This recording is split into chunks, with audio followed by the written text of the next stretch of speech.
July 21, 2001 began with a timid sun, illuminating the city of Lagoa Santa in Minas Gerais and casting a golden light over the Cerrado plains that surrounded the region. It was a Saturday with a pleasant climate, marked by the dry breeze typical of the Minas Gerais winter. In the small corner house where they lived, 29-year-old Daniel Andrade and 26-year-old Luciana Andrade were making the final arrangements for an outing they had been planning since the previous week. A hike along the Travessia trail, deep within the Sumidouro State Park.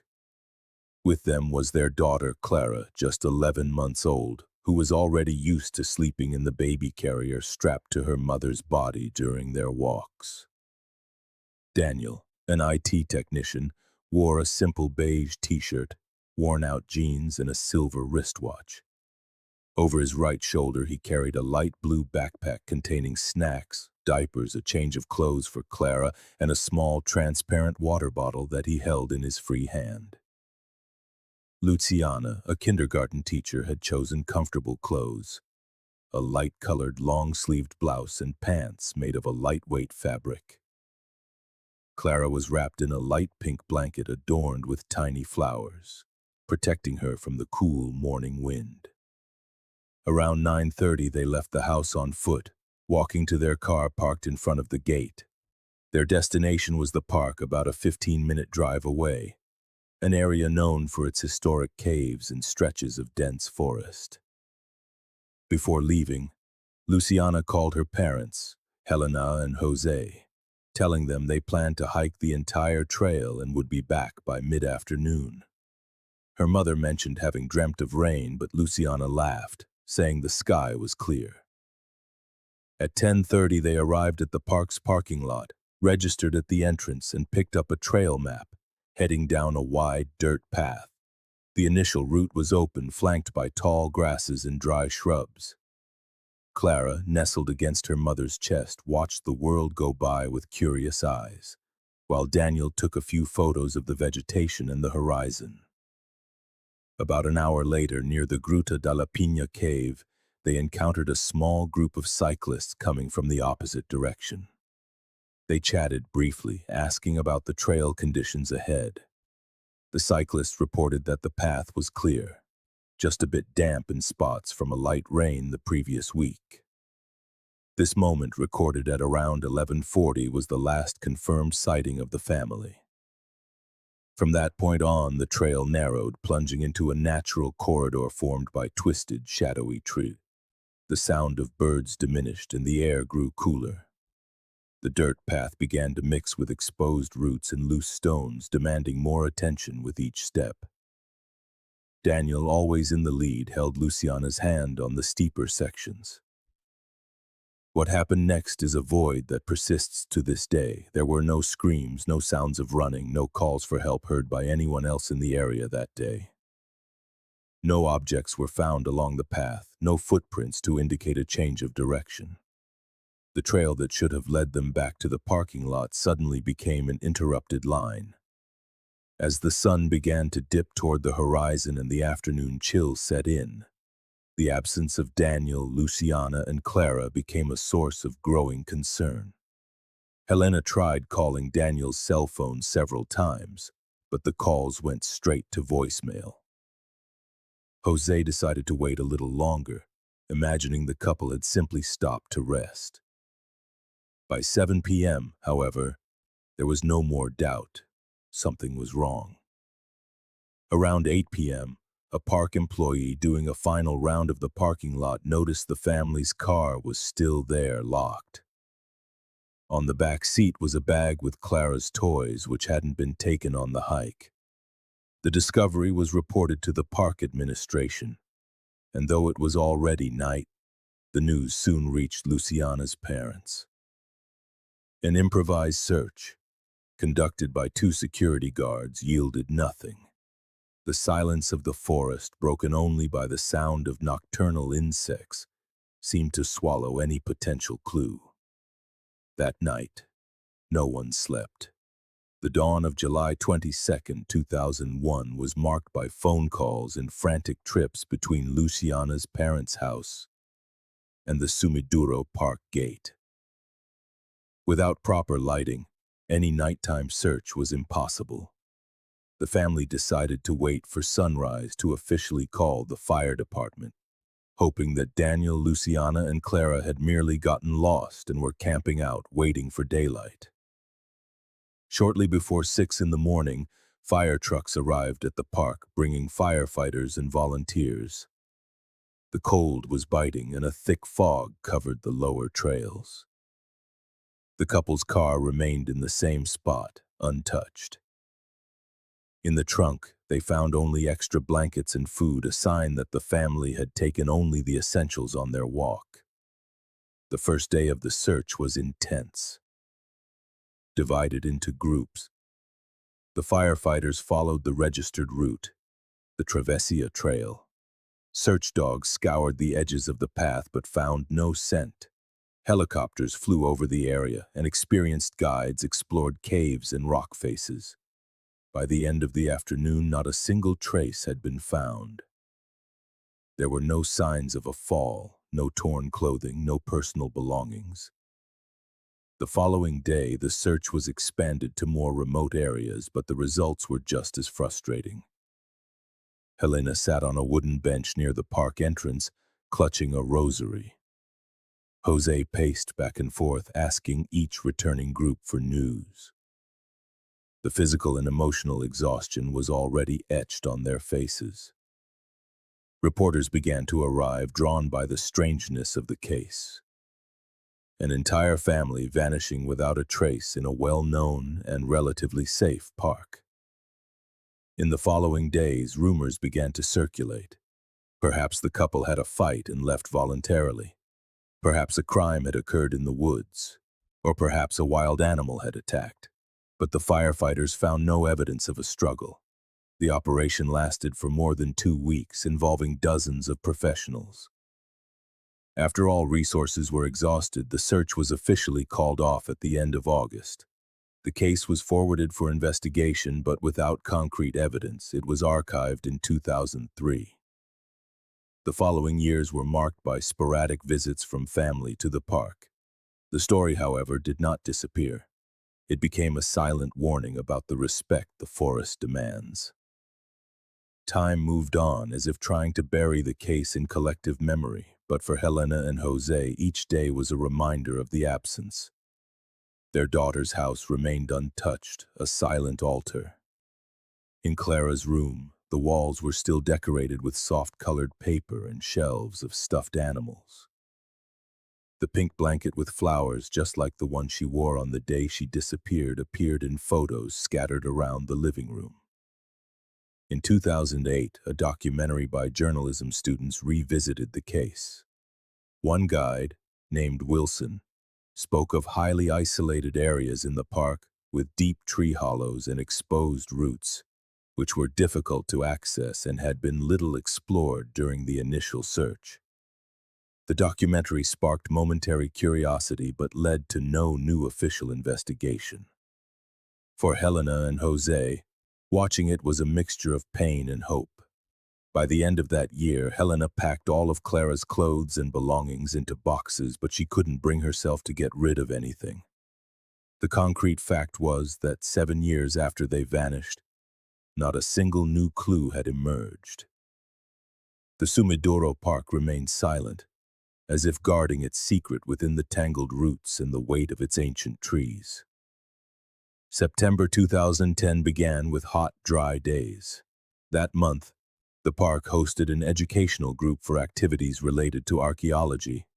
Among the participants was João Henrique Alves, a 42-year-old from Belo Horizonte with a passion for field exploration. João was not a professional archaeologist, but he was part of a hobbyist group that used metal detectors. He carried a simple device, a long shaft, a black circular coil at the end, and a digital display. He decided to stray a few meters from the main group, drawn to an immense isolated tree with a thick trunk and protruding roots. The ground around it was covered in dry leaves. As Joao swept the detector near the base for the first time, the device emitted a soft, repeating beep. Thinking it was a buried metal object, he crouched down, moving the sensor slowly from side to side. The sound grew more intense, indicating the target was very close to the surface. Curious, he brushed away some of the dry leaves with his gloved hands and noticed a small opening in the trunk, partially hidden by roots and a buildup of hardened earth. It wasn't a large cavity, but it was big enough for someone to have placed something inside. He carefully inserted the tip of a small trowel, loosening clumps of dirt.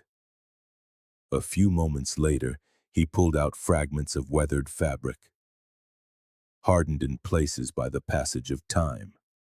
Its original color was nearly lost to time, but between the tears and stains, patches of a pale pink hue remained, adorned with the faint ghosts of a floral pattern. Beside it lay two small metal clasps, rusted and coated in an orange dust. Joao stood frozen, staring at the material resting on the leaves. Something about that floral design felt familiar, though he couldn't place it. One of the guides, however, approaching him, had a different reaction. He recognized its resemblance to the blanket mentioned in the old case of the family who had vanished in the park. Word of the find traveled swiftly among the group and, by day's end, had reached the park administration. The site was immediately sealed off for photographic documentation and the formal collection of the items. There were no bones, no other personal effects in sight. Only the fabric fragments and the clasps. From their position, it didn't seem as if they had been merely dropped on the ground. The tree's natural cavity offered a kind of shelter that, over the years, could have protected its contents from rain and animals. The discovery rekindled old memories. For Helena, the phone call was like being thrown back 9 years in time. She was instantly transported to the morning her daughter left home with Clara, wrapped snugly in that very blanket. Though there was no official confirmation that this fabric was the same, the coincidence of the color and floral pattern struck with an inevitable gut-wrenching force. The news of what Joao Enrique had found inside that tree spread quickly among those present and, within hours, reached the newsrooms of Belo Horizonte.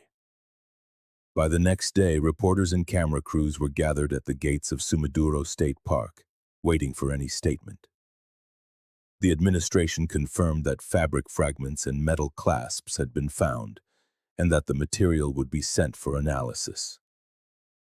The area was cordoned off again, this time with security tape and constant surveillance.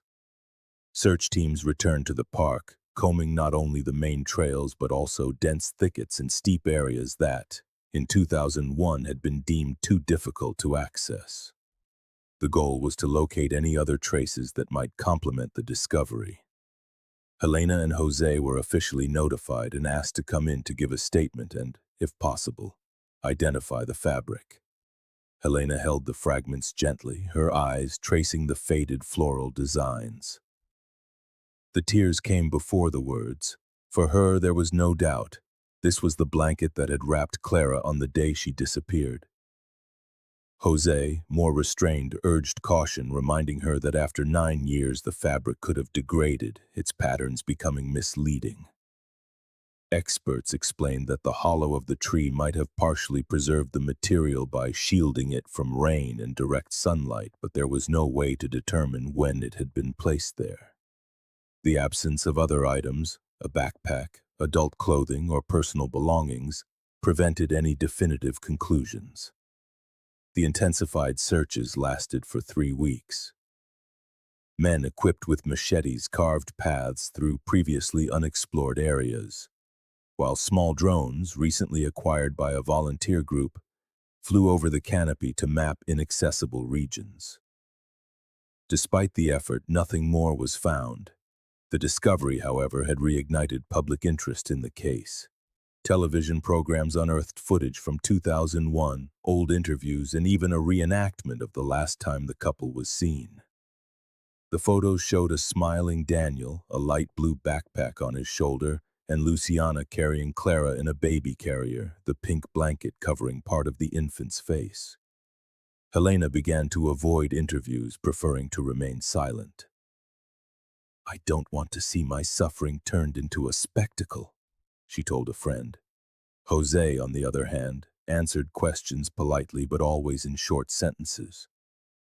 For them, the only certainty was that this discovery closed no doors. On the contrary, it opened even more questions. There was the possibility the fabric had been brought to the tree years later, either by someone who found it elsewhere in the park or by the perpetrator of a crime seeking to create a diversion. It was also suggested that an animal might have dragged it there, though the fragment's placement suggested human action. By the end of October 2010, with no new leads, the searches were called off once again. The tree remained untouched, a marked point on the park's internal maps, but without any intervention that could damage its trunk or roots. For some, that piece of cloth was the only remaining physical connection to Daniel, Luciana, and Clara. For others, it was just one more enigma in a story that had already been silent for nearly a decade. The end of the searches left a palpable void. For those who had followed the case since 2001, it felt as if the fate of Daniel, Luciana, and Clara was once again lost to the silence of Sumidouro Park. In the town of Lagoa Santa, the topic resurfaced in conversations at bars and bakeries. But as the weeks passed, the rhythm of daily life swallowed the collective interest once more. Still, in the neighborhoods near the park, some couldn't let the mystery go. Helena and Jose began receiving visits from neighbors and acquaintances offering support and sometimes theories. Some were laden with speculation, others based on third-hand information that was never confirmed. The couple expressed their gratitude but refused to fuel the speculation. Helena returned to her routine of sweeping the sidewalk early in the morning and watering the plants on her porch. Jose spent more time in his workshop, tinkering with tools as if keeping his hands busy could quiet his mind. In the park, guides and staff noted an increase in visitors since the news of the blanket broke. Curious hikers walked the main trail trying to guess the spot where the family was last seen. Some asked to see the tree where the fabric was found, but the administration denied access to preserve the area. The press coverage dwindled, though one television channel kept the case alive for a few more months, airing short segments with experts on missing persons and families of others who had vanished in the region. These reports highlighted the contrast between the park's natural beauty and the feeling that some places hold stories that will never be fully told. For João Henrique, the man who found the fabric, the aftermath brought mixed feelings. He was glad to have contributed a clue, but frustrated by the lack of a concrete result. "You think you're going to help solve something?" he commented in an interview recorded in his backyard, where he showed the metal detector he had used that day. "But sometimes you just make the mystery deeper."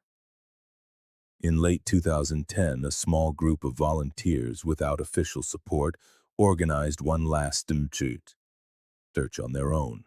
Armed with GPS devices, cameras, and machetes, they scoured areas that a 2008 documentary had mapped as underexplored. They found animal bones, rusted objects, and even the remnants of old campsites, but nothing that could be directly linked to the case. Meanwhile, the park's atmosphere shifted with the arrival of the rains. The dry leaves that had carpeted the ground in September gave way to a damp, green tapestry. The scent of wet earth filled the air, and the sound of water trickling over rocks echoed along the trails. For some visitors, it was hard to imagine that a place so full of life could also carry such a dark history. Over the following months, the tree that had held the fabric became a silent symbol for the few who knew its location. It stood firm, its thick trunk and strong roots unchanged, as if nothing had happened. But for Helena, Jose, and João Henrique, that spot was a constant reminder that the past was still there, buried somewhere between the forest and memory. As the years passed, the case of the Andrade family faded from the headlines but never completely vanished from the local consciousness.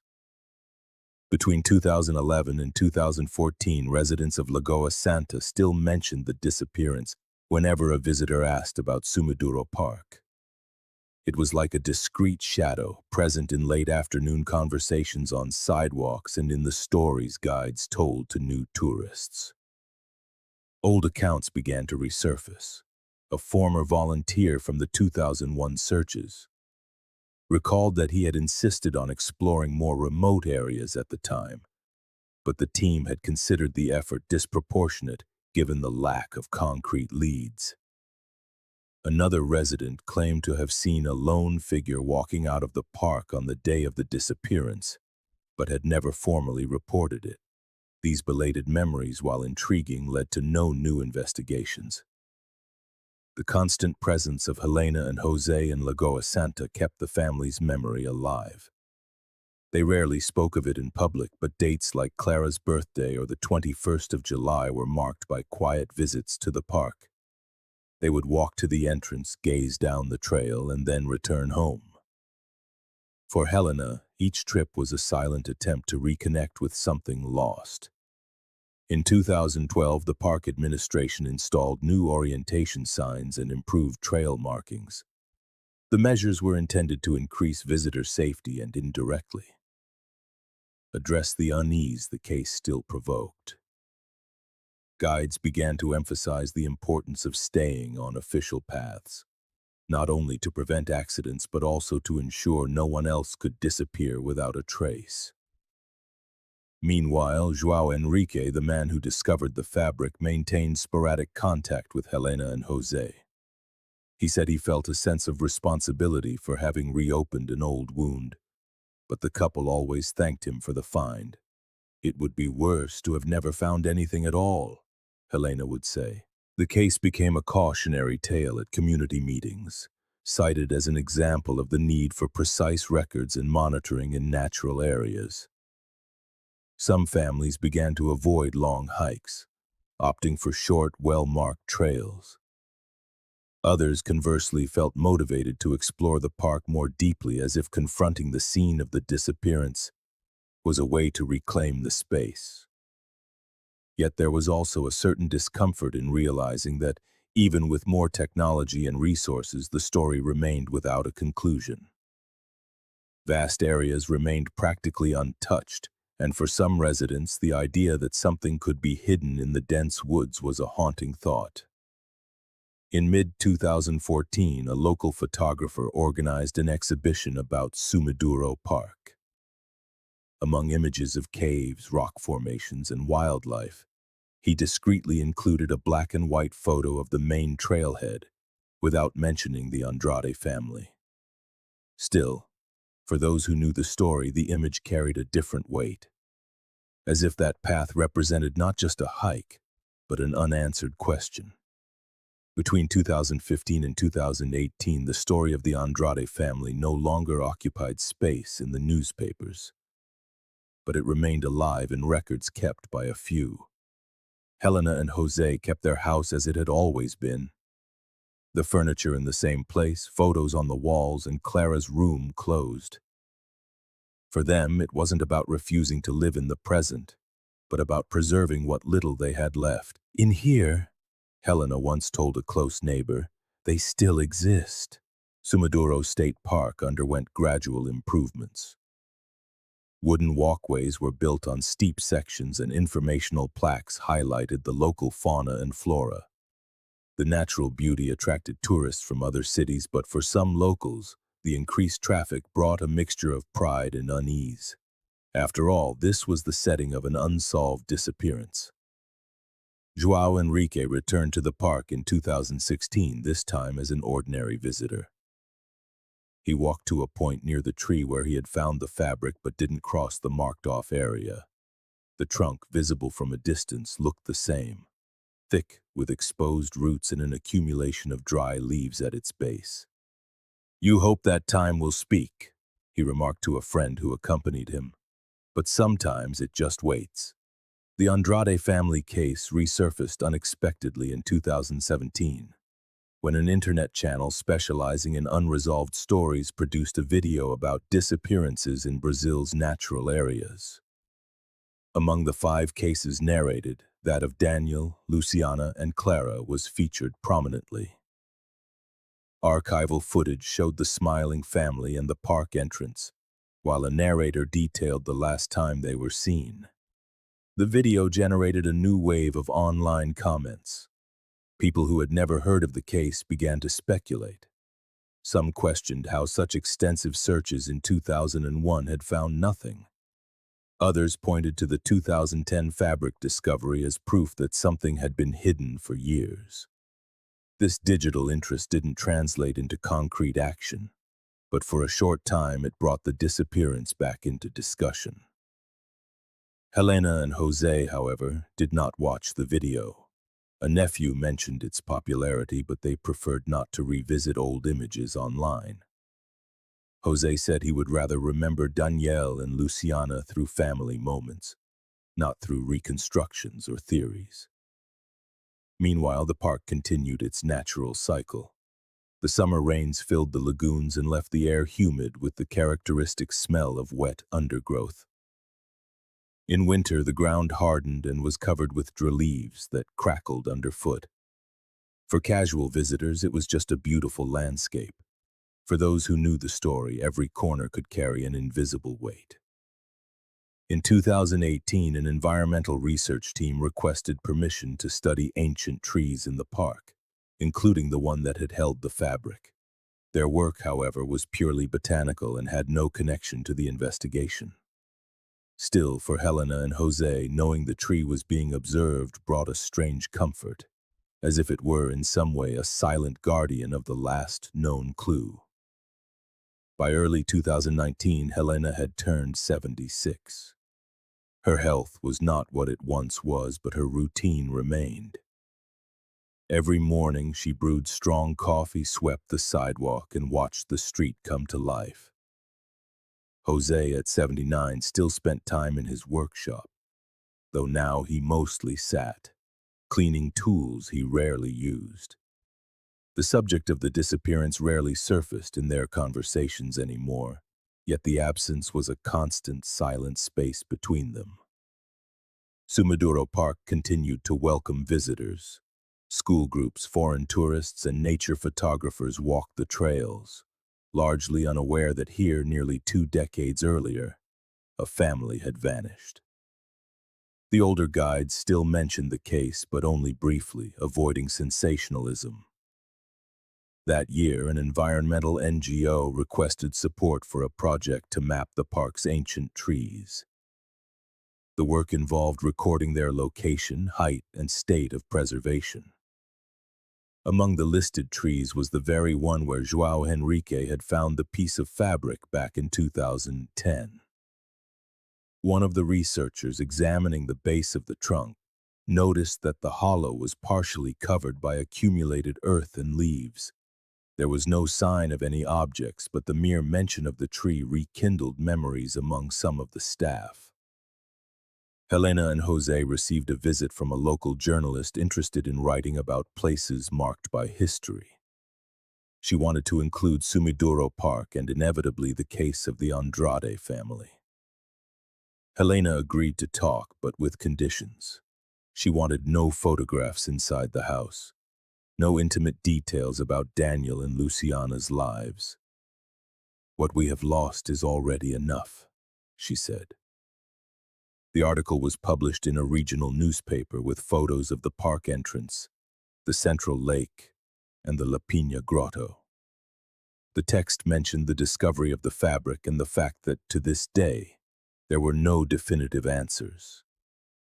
The response was small, but for some local residents, it served as a reminder that certain stories never fade. That same year, João Henrique attended a gathering of outdoor exploration enthusiasts. He recounted his experience in the park in 2010, describing the feeling of finding the fabric and the weight of knowing he might have been holding the last clue to a missing child. It's not a discovery that brings satisfaction, he affirmed. It's one that leaves too many questions. Meanwhile, the park's vegetation continued its cycle. In the height of summer, the song of the cicadas filled the air. In winter, the wind blew hard between the rock formations. Nature carried no sense of urgency. It simply waited. For Helena and Jose, each passing year was another layer of distance between the present and the last day they saw their daughter, son-in-law, and granddaughter. Still, they kept their ritual of visiting the park entrance every July. They would stand for a few minutes observing the head of the trail before returning home.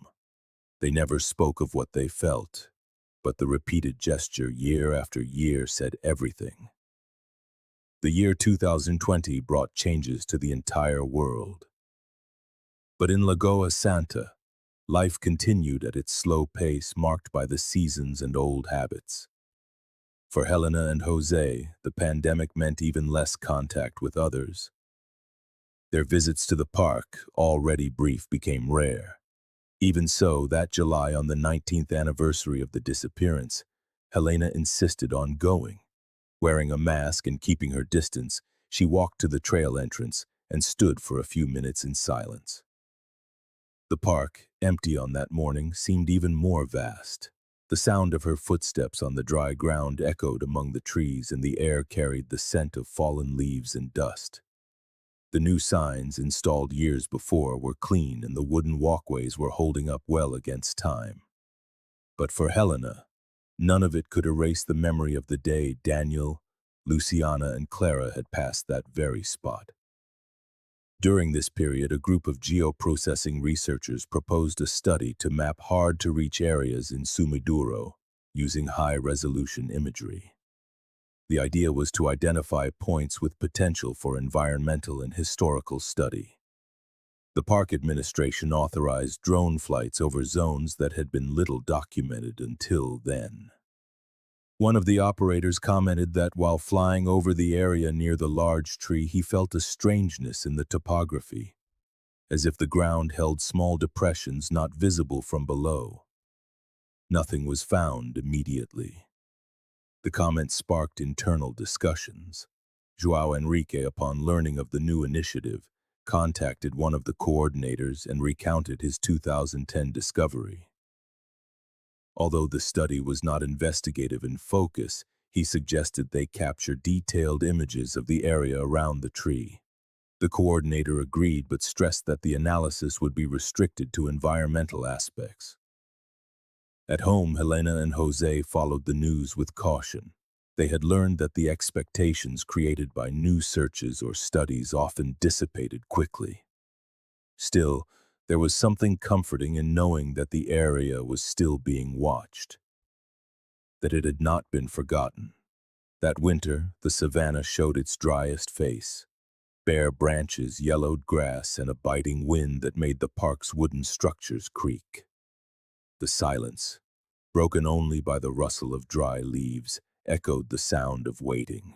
Long, patient, and uncertain, the images obtained by the project were archived for future study. No official announcement was made, and with time, the subject once again faded from the town's daily life.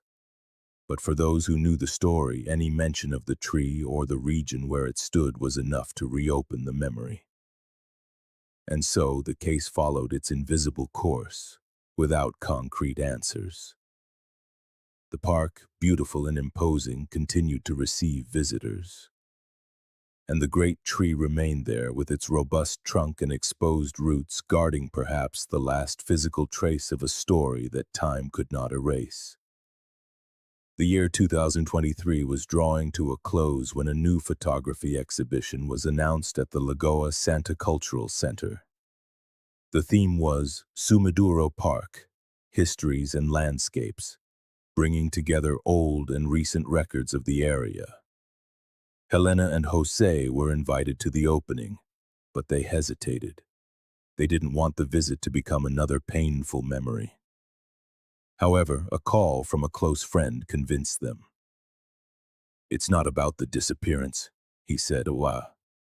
It's about the place, and you are part of the history of that place. On the night of the opening, the hall was softly lit with photographs hung on large panels of light-colored wood. The first images showed rock formations and caves, followed by records of fauna and flora. On one wall, there was a series of photos of the main trail captured in different seasons. Among them, a black and white image highlighted the silhouette of the great tree, its thick roots casting shadows on the ground, which was covered in dry leaves. Helena stopped before this photo and stood motionless. Jose approached, silent. To any other visitor, it was just a beautiful image, but for them it was a portrait of a spot that carried an immeasurable weight. Helena ran her hand over the glass, protecting the photo, and sighed. The photographer, noticing her reaction, came over and commented that the tree had always caught his eye. "It feels like it's holding something," he said, unaware of how close his words came to the truth. In the following months, the photo began to circulate on social media, accompanied by captions about the majesty of the park's trees. For those who didn't know the case, it was just a landscape. For those who knew, it was a symbol. Meanwhile, Helena and Jose's routine remained unchanged. Every July, the ritual of visiting the park entrance continued. In 2023, it had been 22 years since the disappearance. Their bodies no longer allowed for long walks, but the strength to keep the memory alive was still there. The park, for its part, maintained the balance between its natural beauty and the silence surrounding the mystery. The trails remained open, the signs updated, and the visits monitored. And the tree stood firm, spanning decades, its roots plunged into the soil where one day the last known clue of the Andrade family was found. July of 2024 marked 23 years since the disappearance of Daniel, Luciana, and Clara. For Helena and Jose, the calendar was not just a marking of days, but a constant reminder of all that remained unanswered. On the morning of the 21st, they put on simple clothes and went to the gate of Sumidouro Park. The sky was clear and a cool breeze carried the smell of dry brush. They stood in silence, looking at the trail where, in 2001, the family was last seen. The park seemed the same as always. Visitors walking in small groups, guides pointing out trees and caves, and the distant sound of birds mixed with the rustling of leaves. None of them knew that this day held a special weight for the elderly couple observing from a distance. Helena clutched a small photograph of Clara, wrapped in her pink blanket, an image taken just days before she vanished. Over the years, life in the city moved on, but the case remained unsolved. The searches of 2001, the discovery of 2010, and all subsequent attempts had produced no definitive answers. The tree where the fabric was found remained untouched, as if nothing could tear from it what it had once held. For some, it was just another part of the park. For others, it was a silent landmark of a mystery that time had not closed. At home, Helena placed Clara's photo back in the same envelope that held newspaper clippings and old letters. Jose closed the door to his workshop and sat on the porch, watching the movement on the street. The silence they shared was not empty. It was the way they had found to live with the absence. The case of the Andrade family never officially returned to active investigation, but it remains alive in the memory of those who knew it. In the park, older guides still tell the story in hushed tones without going into detail, letting the listener imagine what might have happened. The mystery endures, and perhaps it always will. For those who visit Sumidouro without knowing the history, the place is simply a space of natural beauty, with trails, caves, and imposing trees. But for those who know, every step can carry the weight of unanswered questions. And among the deep roots of that great tree remains the memory of the only physical trace of a family who, on a winter Saturday, walked into the park and never came back. If this story has touched you, subscribe to the channel to follow other real cases. Share this video so that more people can learn about it, and leave your thoughts in the comments. Perhaps together we can keep the memory of Daniel, Luciana, and Clara alive